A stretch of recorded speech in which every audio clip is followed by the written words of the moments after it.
Hello everyone, this is Iram ma'am और स्वागत है आप सबका एक नए वीडियो में। और आज के इस वीडियो में मैं आपको बताने वाली हूँ प्रमुख आविष्कार और आविष्कारक के बारे में।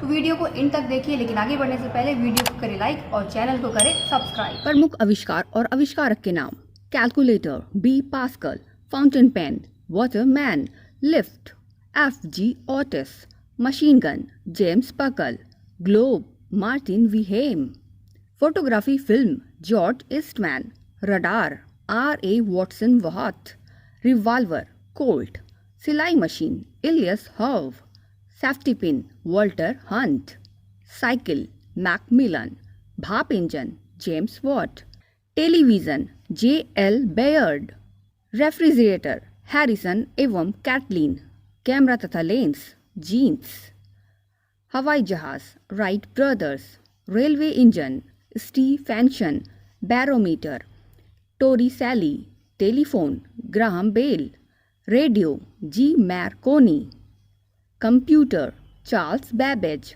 विद्युत पंखा व्हीलर, विद्युत bulb Edison, thermometer Fahrenheit, motor car Henry Ford. अगर पसंद आया होगा तो प्लीज़ लाइक कीजिए, शेयर कीजिए, फॉलो कीजिए, सब्सक्राइब कीजिए मेरे चैनल को। बहुत जल्द मिलते हैं एक नए वीडियो के साथ।